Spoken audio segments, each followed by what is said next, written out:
Patriots Podcast with Nick Cavins.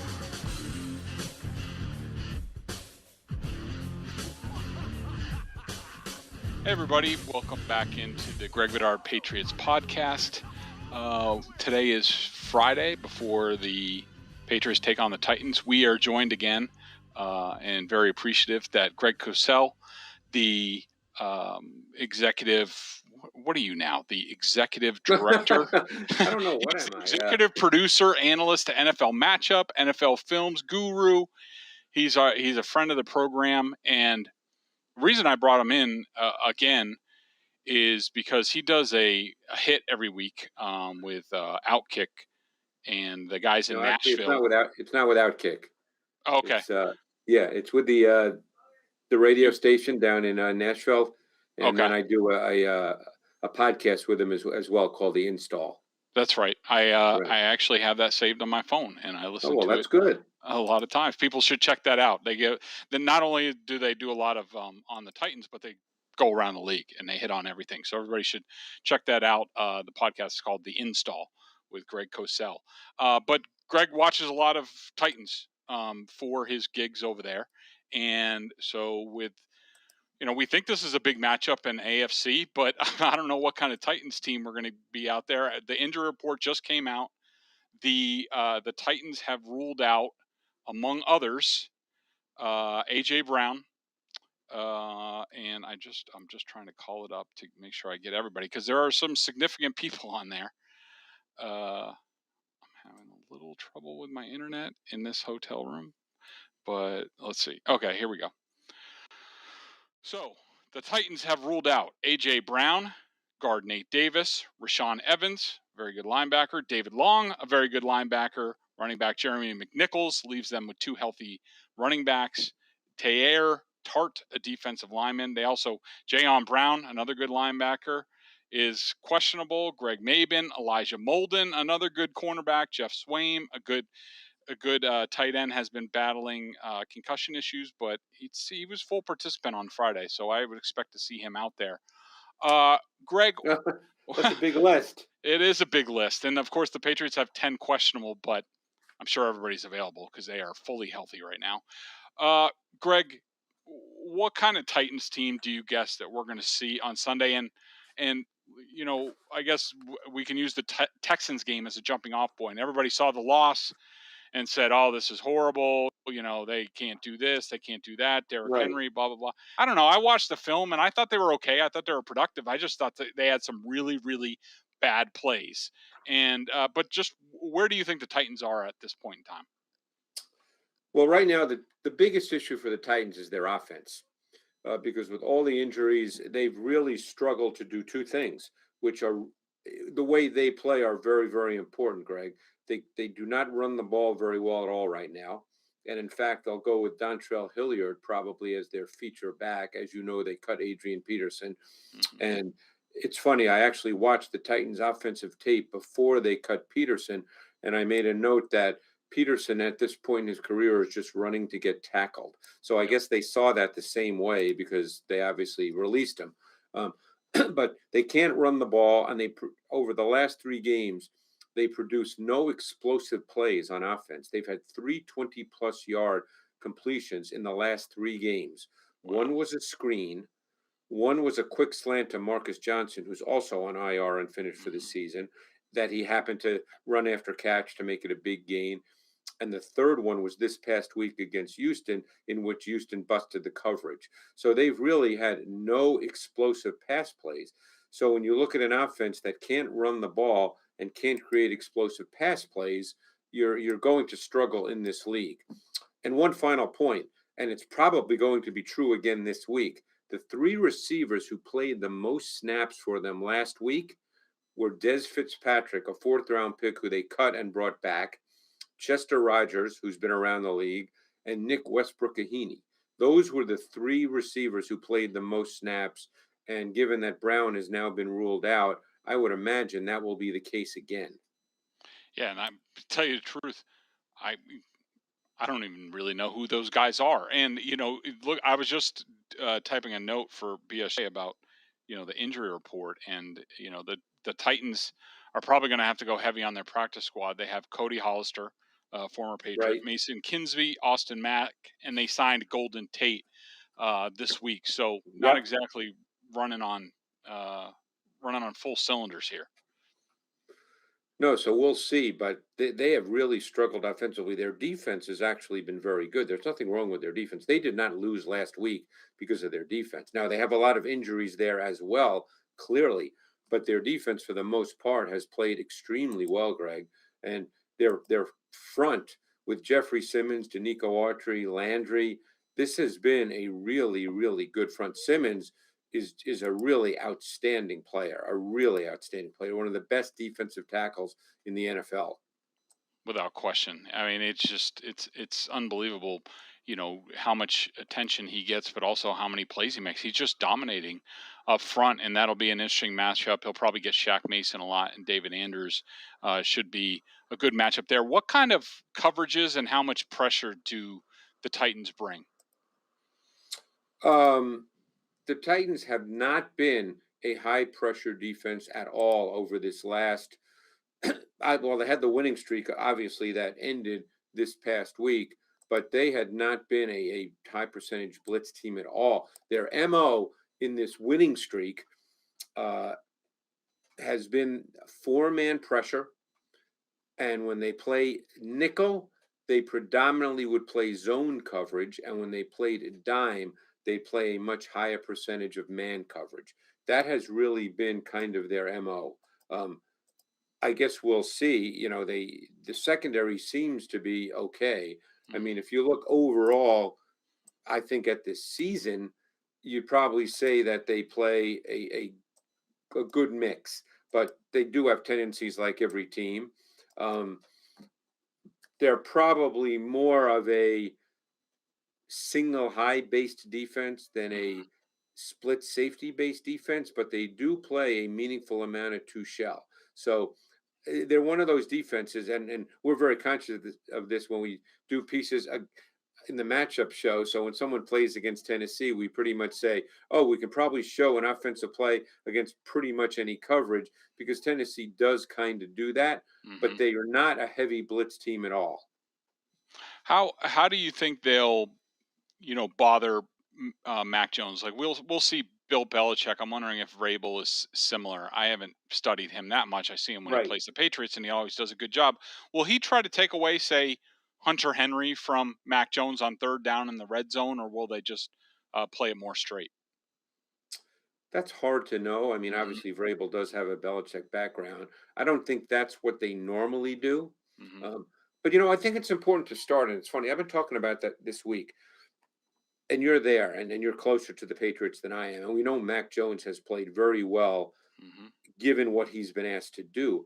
But this is a running football team, Greg. Yep. I mean, you know that. I mean, if you add up Stevenson's carries and Harris's carries, they have more carries combined than Jonathan Taylor. This is a running football team, and they do it old school. They do it without the quarterback being a factor in the run game. They do it with the quarterback under center. Almost 85% of Harris's and Stevenson's rushes this year have come with Mac Jones under center. So they are old school. And I think that's what's been lost, because obviously everybody focuses on the quarterback, and deservedly so. Mac Jones has played extremely well, but they're not tossing the ball around the yard. This is not the way they play offense. And Mac Jones has been incredibly efficient in what they do. But it all starts for them with the run game. Yeah, and that leads me into another question, and I had some lingering questions about the Patriots that I wanted to ask you, that if you had any opinion on them, including, so last week against the Falcons, Dean Pease seemed to get Mac a couple times on some pressures for a couple sacks. Yep. Are you at all alarmed about that, or is that just a typical rookie quarterback? He'll learn from it, that sort of thing. Oh, I think he'll learn. Dean Pease has been doing this a long time. He was obviously in New England at one point. I think he's a master at showing something before the snap, and then what it looks like after the snap is different. He's been doing that his whole career. I think we've reached the point with Mac Jones where we just expect him to play like he's a 10-year veteran, and he's not a 10-year veteran. And there are going to be things that he just doesn't see as quickly as we kind of think he will see, just because for the most part he's played that way, Greg. But there are going to be things that he has shown that he's not quite seen, or it takes him an extra beat or two to really decipher it. And, in the NFL, if you have to wait an extra beat or two, it's a problem. So, they've done such a good job of, I'm talking about the coaches in New England, Coach Belichick, Coach McDaniels, of really controlling the situation for Mac Jones, that he's not really had to play in a lot of bad situations. And they've been able to really keep him from having to do that. So when he does sort of get stuck in the pocket, which doesn't happen very often, but it happened a few times in that game, as you mentioned, against Atlanta, we're surprised by it. But it happened, and it will happen again. Yeah. Greg, you might find this interesting. But going into that game, I had, because I keep my own stats and from the game film, and I had him responsible for only 1.5 pressures going into that game. I had him for 3 in that game, including 2 sacks. And I looked back, I think at the same point through 10 games, I think I had Cam Newton for 11 pressures, including 9 sacks. And in Brady's final year, I had him for 5 pressures that I put on the quarterback. So Right. Mac is and what you said about the running game and all that certainly helps, and they've certainly done a good job of setting Mac Jones up to succeed, which I think has been a standout part of this team. A couple other lingering questions I have on the defensive side of the ball. We've seen, and I'm sure you've noticed, the Patriots have played a lot of zone defense since Jonathan Jones went out. Yep. To compound the Stephon Gilmore trade, Jonathan Jones goes on IR. They played a lot of zone since then.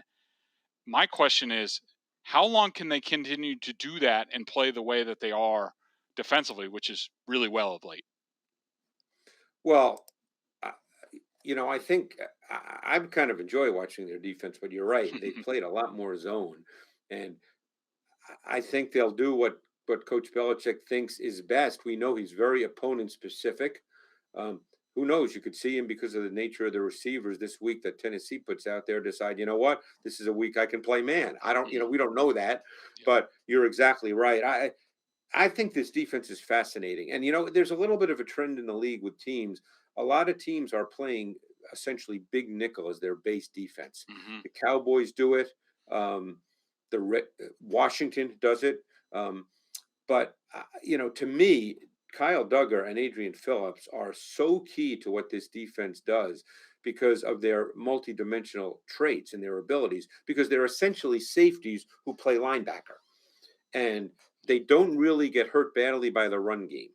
So, I think it's a really fascinating defense. But I would think that they'll continue to play zone if he's, depending on the opponent. They're certainly comfortable doing it. They still have a corner in J.C. Jackson who can line up against anybody, that I know they feel comfortable with him if they have to line him up and play man coverage. As you know, he's a very good man coverage defender. So we'll see. But you're right. Since Jones went out, they really haven't played as much man as, I always looked at the Patriots in recent years anyway as front multiplicity and coverage consistency. And the coverage consistency was they played a lot of man. Mm-hmm. And they did a lot with their fronts. That's always been a Bill Belichick thing. But that has not been quite the case as much this season. Yeah, absolutely. And, we all know that pressure ties in with coverage. And I think that the Patriots have been able to get away with some of their coverages because the pressure's been so good of late, from Barmore and many others. But specifically Matthew Judon, Greg, every week when I chart the games in my own sort of system, I have between 6 and 12 like impactful plays every single game. I don't think I've ever covered a defensive player, and I covered Jason Taylor when he was defensive player of the year. I covered Charles Woodson when he was defensive player of the year. The impact that he's had. How come teams aren't taking care of him every week, or are they trying to and he's just been that good? Well, some of that has to do with what they do with their fronts, Greg, because sometimes you can set your front where it's very difficult to double team it. Now you can always double team with a back. Then it depends on the team and their philosophy, because a lot of teams, look, you and I both know that every offense would like to get 5 out. That's what you'd like to do. But sometimes you can if you can't protect. I think there was a sense with Matthew Judon coming from where he came from in Baltimore that he was a piece of a really good defense that was highly schemed, and that while he put up some good numbers, that he wasn't necessarily just a pure edge pass rusher on his own, that he was a kind of a movable chess piece player, which is one reason why when Bill Belichick signed him, everybody said, what a great signing, because he was sort of that guy that you could line up anywhere, because we know that Coach Belichick likes those smart guys. I mean, look, he does that with Van Noy. He does that with Hightower. These are guys who move around an awful lot, particularly when they're in their dime sub package. There was a sense Judon was more that guy than, hey, let's line him up on the edge and rush the quarterback. He's become more of that guy this year, and apparently he's very good at it. But they still move a lot of players around. And over the last number of weeks, Barmore, another player who can line up in multiple positions across the defensive front, whether you're talking zero technique, one technique, two technique, three technique, 4-eye on the edge. He's another one of those players that can line up in multiple positions and be a factor as a pass rusher. So all of a sudden you're dealing with a defensive front that not only is multiple in its alignments, because that's always what Coach Belichick has wanted to do and has done, but now you have individual players who can win. And he didn't always have that. He always had to sort of manufacture pressure. Now he can still manufacture pressure, but he's got individuals who can win one-on-one. Yeah, it's been a remarkable turnaround for this defense after a slow start this season, and certainly guys like Barmore and Judon. And Kyle Van Noy's come on in the past couple of weeks. And like you said, Adrian Phillips is a guy that I think it took them a while to figure out how to deal with the three safeties between McCourty, Phillips, and Duggar. And Duggar, hey, you can tell he's playing faster now, and it makes them much more dynamic. And isn't he he's about 220, 225, isn't he? He's a big dude. Yep. Yeah. Yes, he is. Finally, let's finish up here, because obviously you watch the rest of the league, and the Patriots are going into the teeth of their schedule right now. How they do against the Titans and the Bills twice and the Colts coming up could determine whether they're the 1 seed or out of the playoffs. And so just wanted to sort of get your quick assessment on where some of these other AFC teams are that the Patriots will be jockeying for positions, starting with the Colts, who seem to be coming on strong. Well, the Colts have clearly established an offensive identity that now starts with Jonathan Taylor. Although Carson Wentz has played well, but he's in a good situation. They're very effective with play action, both in the gun and with Wentz under center. But there have been games where Wentz has not had to throw it a whole lot, in some ways like Mac Jones. And apparently their O-line is healthy. I saw that Quentin Nelson was a full participant in practice this week, so he's obviously good to go. So they are clearly built on their offensive line as the foundation, and Taylor, who's a really, really good back and is running better this year after a year in the league. You can just see that patience. A lot of backs just want to take the ball and go, but in the NFL, there's a very fine line and a balance that needs to be developed. And sometimes it takes time between patience and decisiveness. And that takes time. And I think Taylor has really found that now. He was my number one back coming out last year as a runner. And I think he's now playing to the traits that were very evident in college. The issue for them is potentially on defense, because they're playing with two backup safeties. And I think that's impacted the way they play on defense tactically. And they can be beaten. They're vulnerable. They're backup safeties. It's Odom and Sendejo, who seems like to me has been in the league for 30 years. Yeah. But he's hanging around and he plays.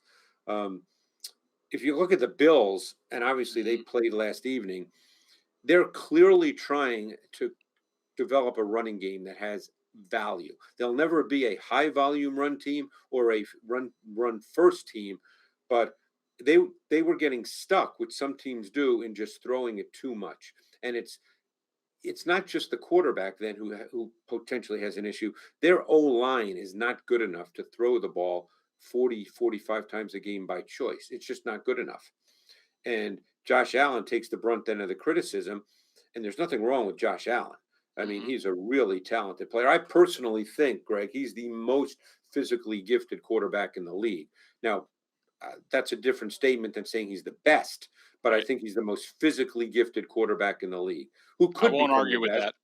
Yeah. What's that? I won't argue with that. I Yeah. have some issues with Josh Allen, but I will not argue about Yeah. how I mean, talented he is. I mean, yeah, like he's I said, I yeah. would say if, as we speak today, I wouldn't say he's the best quarterback in the league, Yep. but I think his physical gifts are off the charts. Yes. But so they're trying to really run the ball, and see and sort of make their offense more balanced. Obviously, the loss of Tre'Davious White is huge defensively for them, Yeah. and we'll see. I mean, White. It's interesting, as you probably know, they have not really used him as a matchup corner. He Mhm. plays boundary corner, and Wallace plays field corner. So it doesn't mean that they can't match up to teams, because that's not the way they use Tre'Davious White. But he was so good. He was such a good zone corner. He had such a great feel for routes, a great feel for, the term that Matt Bowen and I always talk about. He had a great feel for not covering grass, because you see too many defenders when they're playing zone. If things go away from them, they just stand there. Tre'Davious White had such a great feel for squeezing routes, for finding receivers, even in zone. So that's a big loss for them. Yeah. No question. A couple other teams, if we have time, that I wanted to ask you about, the Chiefs and the Ravens. It seems like the Chiefs are getting right, especially defensively. Yeah. They've been great of late, and we'll see if Mahomes gets all the way back. But where do you see the Chiefs and then the Ravens at this point? Yeah, the Chiefs defense has played exceptionally well over the last 3-4 weeks. And that's a big deal, because offensively, I think they're working their way back. Mahomes had had become a player as gifted as he is, and he's a high level traits player as well, obviously, but he had started to play with too much unnecessary movement. Hmm. He started to play too much outside of structure. They're working him back with the way they're playing now. A lot more quick game throws, get the ball out, take what's there. I'm sure they'll start working now toward pushing the ball down the field a little bit more. But as you know, Greg, you can't live off second reaction outside of structure plays, Yep. no matter how good you are at those things. And Mahomes may well be the best in the league at that, but it's still too hard to do that. That can't be the foundation of an offense.